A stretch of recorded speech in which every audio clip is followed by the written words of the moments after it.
नमस्कार। The Kashmir files से फिर से एक बार कश्मीरी पंडित चर्चा में हैं। लेकिन कश्मीरी पंडितों का दर्द, उनका कष्ट, अपने ही देश में निर्वासित होकर रहना, ये हमेशा मेरे दिल को कचोटता रहा है।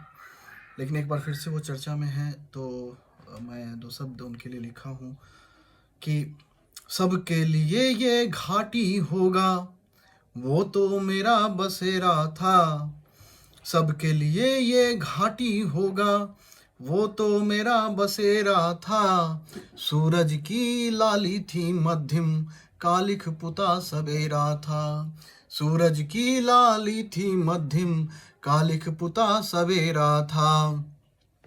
अनसुना किया था तुमने, अनसुना किया था तुमने मेरी चीख पुकारों को। अनसुना किया था तुमने मेरी चीख पुकारों को। तब भी क्या ये संविधान था, कुचला तुमने अधिकारों को। उदासीनता ही फैली थी सत्ता के गलियारों में। उदासीनता ही फैली थी सत्ता के गलियारों में। इज्जत लुटती देख रहे थे आंगन और द्वारों में। इज्जत लुटती देख रहे थे आंगन और द्वारों में। तंबुओं में बसर कर रहे, ये कटु सत्य है कि इतने समय बीत जाने के बाद भी, 20 साल बीत जाने के बाद भी, अभी भी बहुत सारे निर्वासित कश्मीरी पंडित तंबुओं में रह रहे हैं, टेंट गाड़ के रह रहे हैं, तो जबकि अपने ही देश में। तो उनके लिए लिखा कि तंबुओं में बसर कर रहा, हाँ ये देश हमारा है। कितनी ही सरकारें बदली, अब भी वो बेचारा है। धमकियां ही गूंज रही थी, धमकियां ही गूंज रही थी हर पंडित के कानों में। कई सारी डॉक्यूमेंट्री मैंने देखा, बीबीसी की भी एक डॉक्यूमेंट्री मैंने देखी, उसमें यह है कि लाउड स्पीकर से अनाउंस किया जा रहा था कि आप लोग अपना घर छोड़ के चले जाएं, महिलाओं को, बहनों को हमारे हवाले कर दें और आप अपना जान सुरक्षित बचा के चले जाएं। इज्जत तार तार हो रहा था वहाँ। तो धमकियां ही गूंज रही थी हर पंडित के कानों में। खंडित इज्जत ढूंढ रहे थे घर के बिखरे सामानों में। खंडित इज्जत ढूंढ रहे थे घर के बिखरे सामानों में।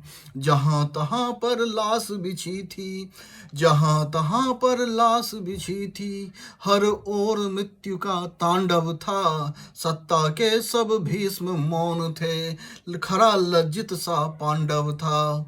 सत्ता के सब भीष्म मौन थे, खरा लज्जित सा पांडव था। एक द्रौपदी के बाल खुले तो, एक द्रौपदी के बाल खुले तो हुआ भीषण संग्राम था। सैकड़ों द्रौपदियां कट गई, चुप ये हिंदुस्तान था।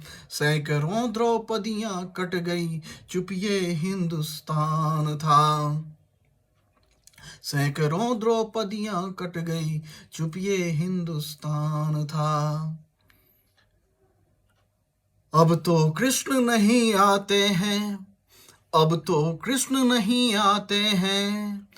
अब तो कृष्ण नहीं आते हैं, कोई राम नहीं आते। अब तो कृष्ण नहीं आते हैं, कोई राम नहीं आते। अपनी ही सीता को बचाने कोई सुख धाम नहीं आते। अपनी ही सीता को बचाने कोई सुख धाम नहीं आते। तो ऐसी परिस्थिति में कश्मीरी पंडित बहुत दुविधा में है। ना तो सरकारें उनका कुछ कर रही हैं, ना भगवान से ही कुछ हो पा रहा है उनके लिए मदद। और तो ये है कि जाके कहाँ फरियाद करूं अब। कोर्ट आतंकी के लिए 12 बजे रात में खुल तो सकता है, लेकिन अपने ही देश में निर्वसन झेल रहे कश्मीरी पंडितों के लिए कुछ नहीं हो सकता। एक एफआईआर तक नहीं हो सकती। तो जाके कहाँ फरियाद करूं अब, कौन हमारी सुनता है। वोटों का फायदा जहां हो, नेता उसे ही चुनता है। यहाँ मेरी दृष्टिकोण थोड़ी सी अलग है।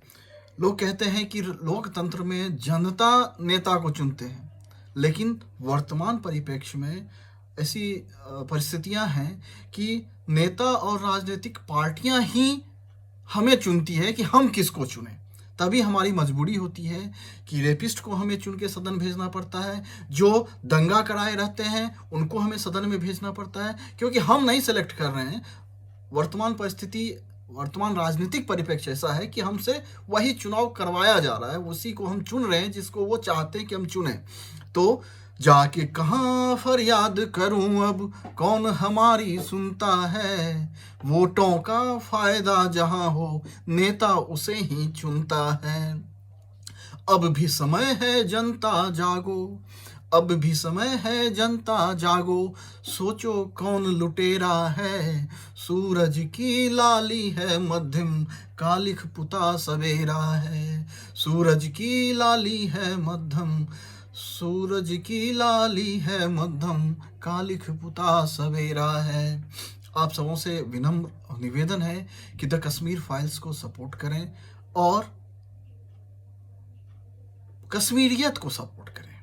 जो कश्मीरी पंडित निर्वसन में झेल रहे हैं, दुख झेल रहे हैं, अपने अपनों को गंवा के, अपनी इज्जतों को लुटा के यहाँ पे बहुत कष्ट में है, उनके साथ हमारी संवेदना होनी चाहिए। और संवेदना व्यक्त करने का एक तरीका द कश्मीर फाइल्स को भी शेयर करें और उसको सपोर्ट करें। नमस्कार।